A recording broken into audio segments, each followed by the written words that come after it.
الحمد لله رب العالمين والصلاة والسلام على سيد الأنبياء والمرسلين أما بعد۔ اگلی جو ہماری حدیث ہے وہ بڑی ہی اہم ہے اور اس سے کافی زیادہ اس کے اندر چیزیں جو ہیں وہ لوگوں نے نکالی ہیں۔ بہرحال ہم اس کے اندر کوشش کرتے ہیں اللہ تعالیٰ کی توفیق سے کہ جو صحیح بات ہے اس تک پہنچنے کی۔ تو یہ حدیث ہے، ایک واقعہ ہے نبی علیہ الصلاۃ والسلام کی بیماری کا، اور اس کے راوی ہیں ابن عباس۔ وہ فرماتے ہیں کہ جب نبی صلی اللہ علیہ وسلم بہت بیمار ہو گئے تو آپ نے فرمایا لکھنے کا سامان لاؤ تاکہ میں تمہارے لیے ایک تحریر لکھ دوں جس کے بعد تم گمراہ نہیں ہوں گے۔ حضرت عمر رضی اللہ تعالیٰ عنہ نے کہا کہ نبی صلی اللہ علیہ وسلم پر بیماری کا غلبہ ہے اور ہمارے پاس اللہ کی کتاب موجود ہے اور وہ ہمیں کافی ہے۔ لوگوں نے اختلاف شروع کر دیا اور شور و غل مچ گیا۔ تب آپ نے فرمایا میرے پاس سے اٹھ جاؤ، ہمارے ہاں لڑائی جھگڑے کا کیا کام۔ تو نبی علیہ الصلاۃ والسلام نے انہیں کہا، جب انہوں نے اختلاف کیا، میرے پاس سے اٹھ جاؤ اور میرے پاس لڑنے جھگڑنے کا کوئی جواز نہیں ہے۔ تو ابن عباس رضی اللہ تعالیٰ عنہ نکلے اس مجلس سے اور وہ یہ فرما رہے تھے کہ تمام مصیبتوں سے بڑی مصیبت وہ ہے جو رسول اللہ صلی اللہ علیہ وسلم اور آپ کی تحریر کے درمیان حائل ہو گئی۔ اچھا، اب ہمیں سب سے پہلے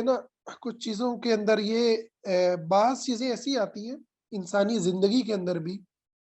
ایسی آزمائشیں آتی ہیں کہ اس سے انسان یا تو سبق حاصل کرتا ہے، صحیح ہو جاتا ہے، یا بالکل جو ہے وہ گر جاتا ہے۔ آپ دیکھیں کہ ہماری زندگیوں میں ایسا نہیں ہے کہ جو ہے اللہ تعالیٰ کی طرف سے ایک دم ایسی آزمائش آ جائے کہ بس۔ بعض اوقات بڑی آزمائش سے پہلے چھوٹی چھوٹی آزمائشیں آتی ہیں، تو تنبیہات ہوتی ہیں انسان کو۔ وہ جو تنبیہ ہوتی ہے اس میں کچھ لوگ ہوتے ہیں جو اپنے آپ کو سنبھال لیتے ہیں، اور کچھ ہوتے ہیں کہ جو پھر گرتے چلے جاتے ہیں یہاں تک کہ بالکل اپنے مال دولت کو، اپنے اہل و عیال کو، ہر چیز کو کھو بیٹھتے ہیں۔ اچھا، یہی معاملہ اللہ تعالیٰ نے علم کے ساتھ بھی رکھا ہے۔ اس بات کو اللہ تعالیٰ نے قرآن مجید میں ذکر فرمایا سورہ آل عمران میں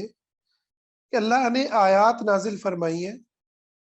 منہ آیات محکمات ہن ام الکتاب۔ ان میں سے ایک نوعیت کی، ایک قسم کی قرآن کی آیتیں، حدیثیں وہ ہیں کہ جو بڑی محکم ہے، جس کے اندر کوئی آپ غلط مطلب نہیں نکال سکتے، کوئی اور مطلب نہیں نکال سکتے، وسوسہ شیطان نہیں ڈال سکتا، ٹھیک ہے، جس میں کوئی میں دو ٹوک کلیئر بات ہوتی ہے۔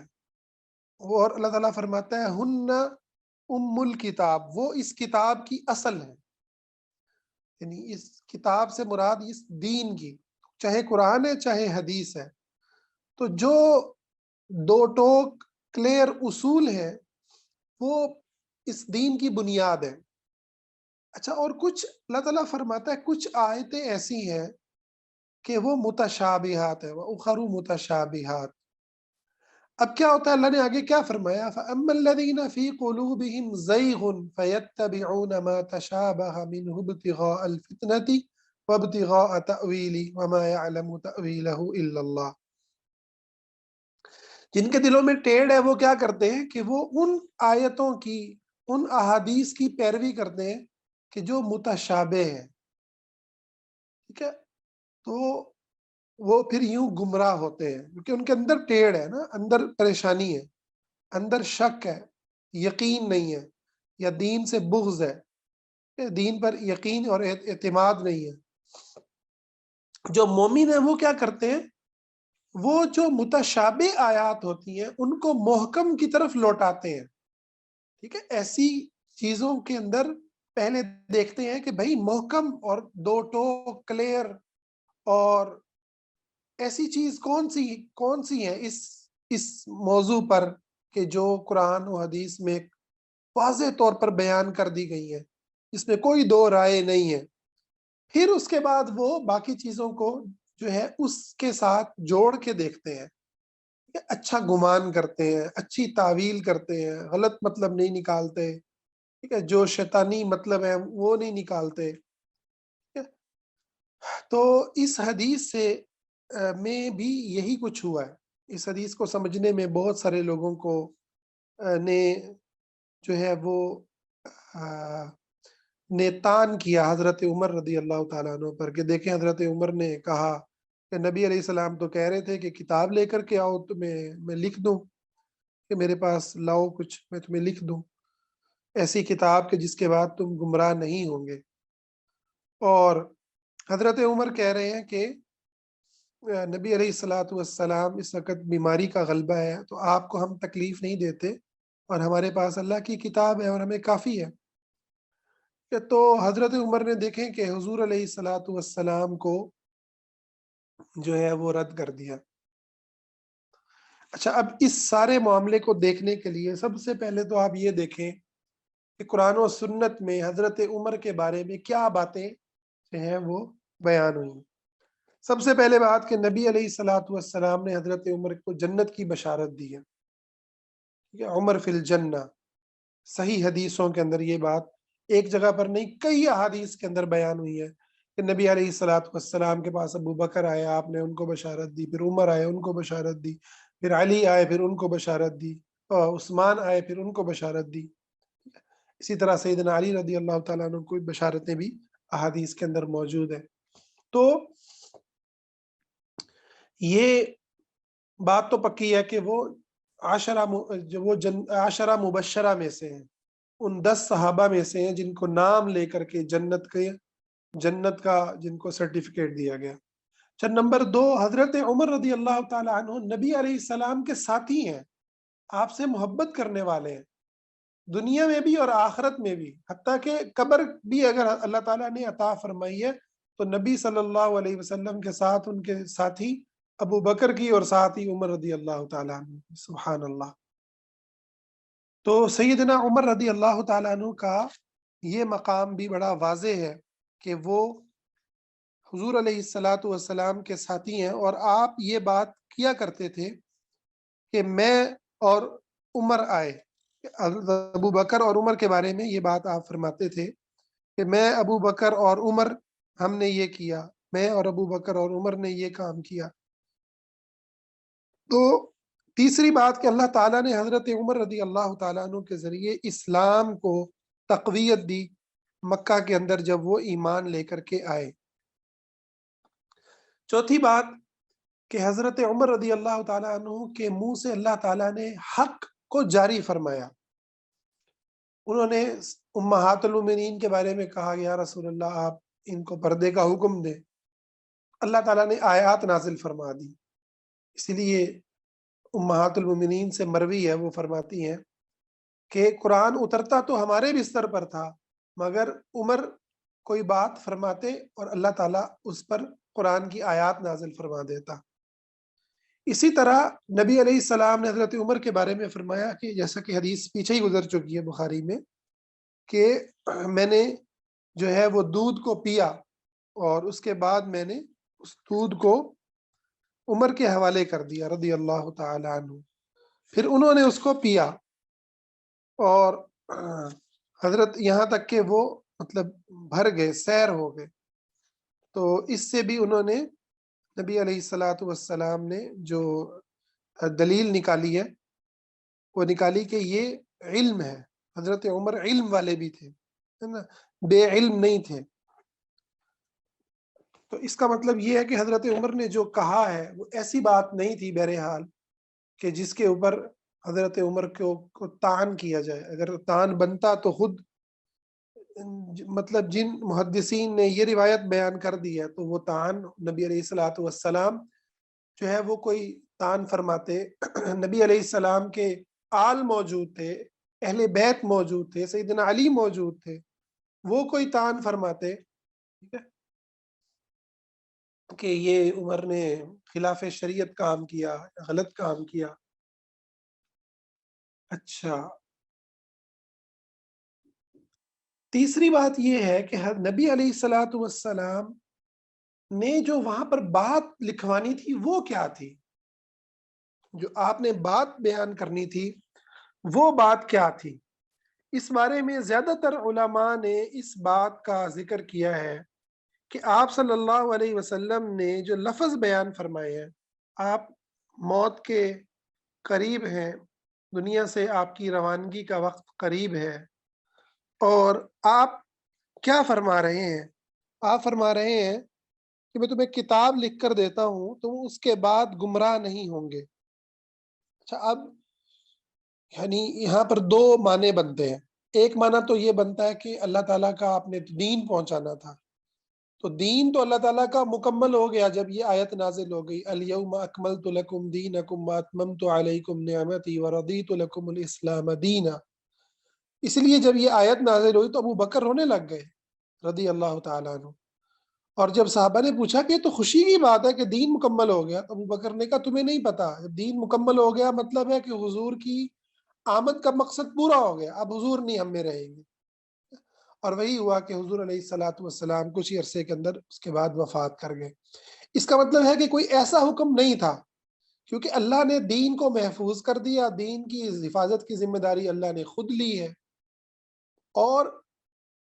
اللہ نے اپنے نبی کو یہ وعدہ دلایا ہے کہ ہمارے ذمے ہے اس کو بیان کروانا، ثم ان علینا بیانا، ثم ان علینا بیانا، پھر اس کا بیان ہمارے ذمے ہے۔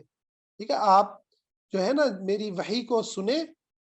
اور لا تحرک به لسانک لتعجل به،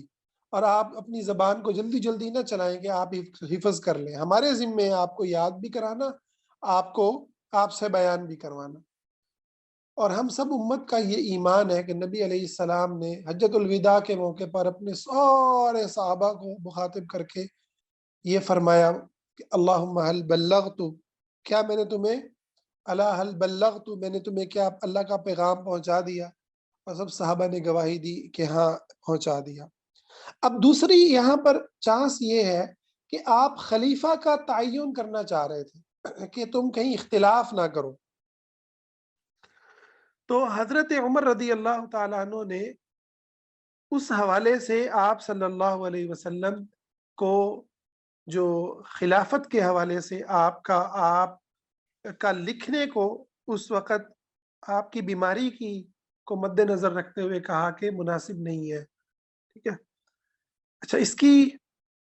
وجہ یہ ہے کہ نبی علیہ الصلوۃ والسلام کا حضرت ابو بکر کو خلیفہ بنانا یہ بہت سے دلائل سے ثابت ہے، بہت سے دلائل سے ثابت ہے کہ ابو بکر رضی اللہ تعالیٰ عنہ کو خلیفہ بنانا چاہتے تھے۔ اب علماء کہتے ہیں کہ اس کے اندر بھی اللہ کی ایک حکمت ہے، اگر حضرت عمر، اگر نبی علیہ الصلوۃ والسلام لکھ دیتے کہ ابو بکر خلیفہ ہیں، تو پھر مسلمانوں کے مشورے سے ابو بکر خلیفہ منتخب نہ ہوتے، سمجھ رہے ہیں؟ ابو بکر رضی اللہ تعالیٰ عنہ کا مسلمانوں کے مشورے سے خلیفہ منتخب ہونے میں پوری امت کا اس کے اندر شمولیت ہے، پوری امت کی اس کے اوپر رضامندی ہے، اور اگر حضور علیہ الصلوۃ والسلام حکم دے جاتے میرے بعد یہ خلیفہ ہے، تو اس صورت کے اندر یہ جو خیر ہونی تھی نا کہ ساری امت کی رضامندی اس میں شامل ہونی تھی، وہ رضامندی حضور کے حکم پر ہوتی بلا شبہ، لیکن منتخب کرنے کے اندر جو سنت طریقہ ہے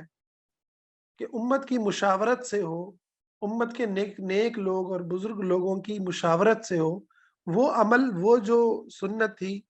جس کا اللہ نے قرآن میں حکم دیا وَشَاوِرْهُمْ فِي الْأَمْرِ، آپ ان سے مشورہ کریں، وہ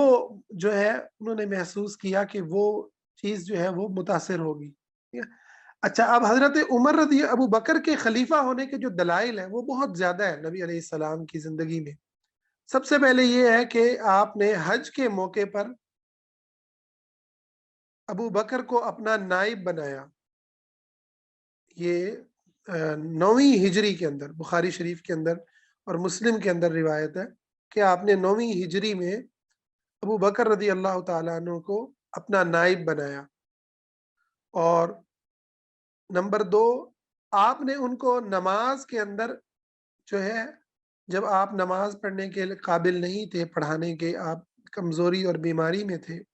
آپ نے ابو بکر کو حکم دیا، مرو ابا بکر فلیصلی بالناس، ٹھیک ہے؟ اور آپ کو جب کہا گیا کہ ابو بکر تو بڑے نرم دل ہیں، آپ عمر کو کہہ دیں، تو آپ نے فرمایا وَيَأْبَى اللَّهُ وَالْمُؤْمِنُونَ إِلَّا أَبَا بَكْرٍ، اللہ اور مومنین اس بات کو تسلیم نہیں کرتے کہ ابو بکر کے علاوہ کوئی اور امامت کے اوپر آگے ہو۔ یہ بھی مسلم کی روایت ہے، یہ الفاظ۔ تو آپ نے ابو بکر رضی اللہ تعالیٰ عنہ کو آگے جو ہے وہ کھڑا کیا۔ چوتھی بات یہ ہے کہ آپ کے پاس ایک عورت آئی اور آپ نے اسے کہا کہ جب وہ جانے لگی، اس نے کہا کہ اے اللہ کے نبی صلی اللہ علیہ وسلم، اگر میں دوبارہ آؤں اور آپ کو نہ پاؤں، یعنی اس نے اشارہ کیا کہ اگر آپ اللہ کے پاس چلے جائیں، وفات پا جائیں، تو میں کیا کروں؟ آپ نے فرمایا ان لم تجدنی فأتی ابا بکر، اگر تم مجھے نہیں پاؤ تو ابو بکر کے پاس آنا۔ یہ بھی بخاری کی روایت ہے۔ تو اس کا مطلب کیا ہے؟ آپ بتا رہے ہیں بھی وہ خلیفہ ہوں گے، تم جو ہے اس کے پاس آنا۔ تو یہ بات جو ہے وہ حضرت ابو بکر رضی اللہ تعالی عنہ کی خلافت کے اور بھی بہت سارے دلائل ہیں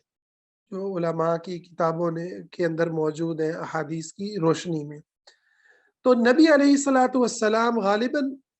یہی گمان ہے علماء کا کہ وہی لکھنا چاہ رہے تھے، تو اس کو حضرت عمر رضی اللہ تعالیٰ عنہ نے جو ہے وہ اس لیے ناپسند کیا کہ آپ بیمار ہیں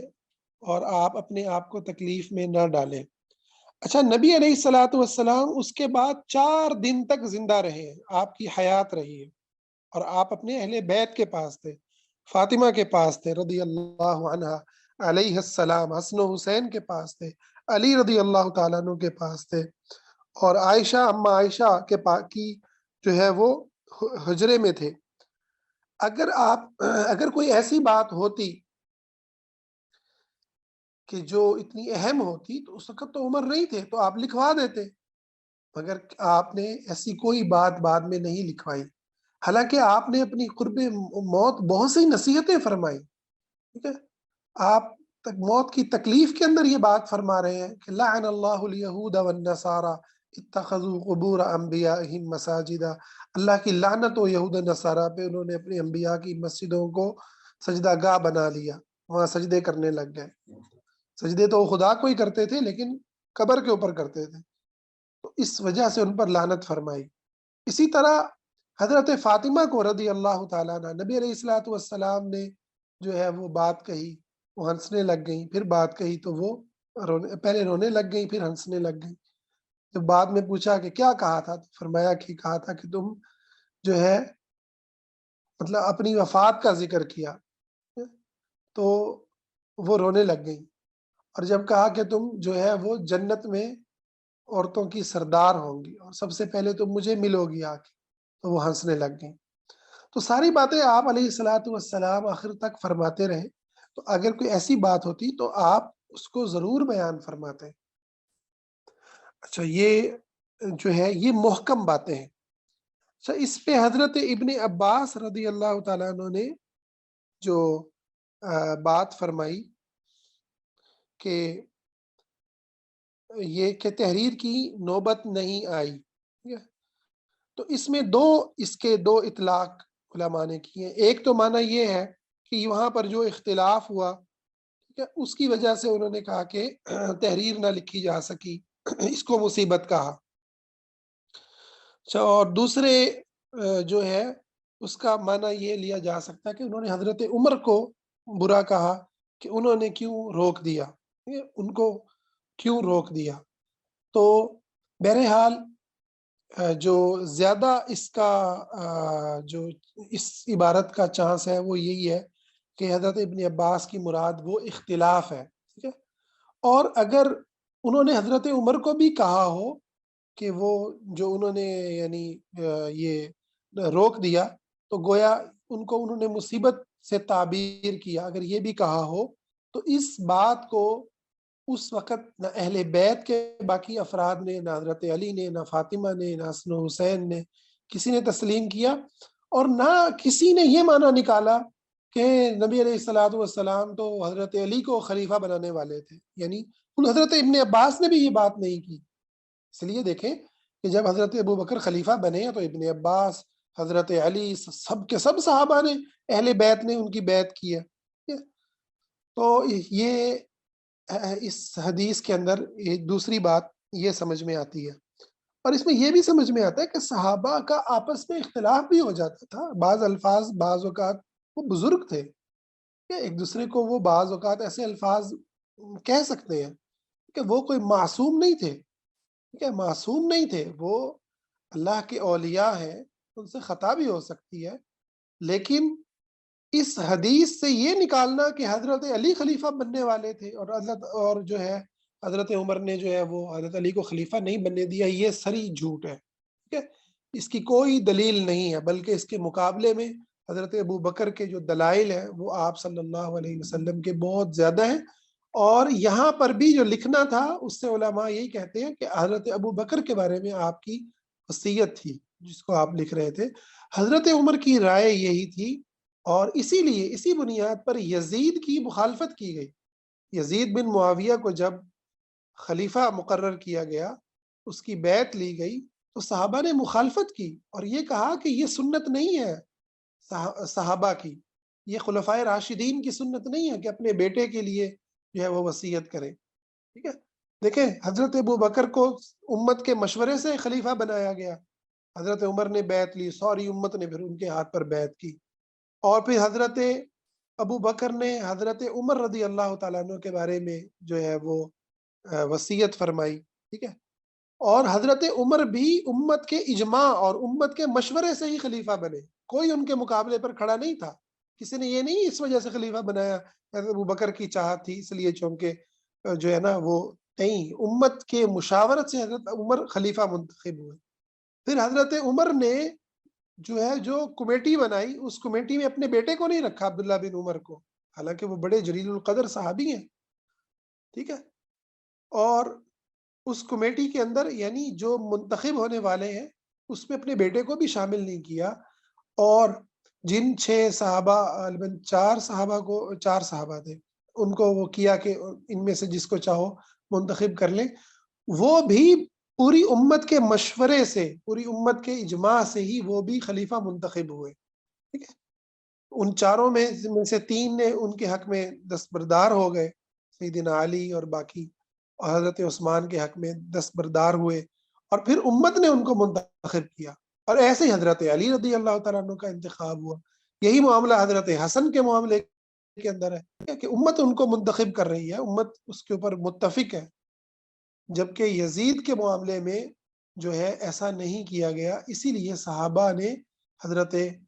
جو ہے وہ بڑے بڑے صحابہ کے نام ہیں جنہوں نے حضرت جو ہے حضرت امیر معاویہ رضی اللہ تعالیٰ عنہ سے اختلاف کیا کہ آپ یہ درست نہیں کر رہے۔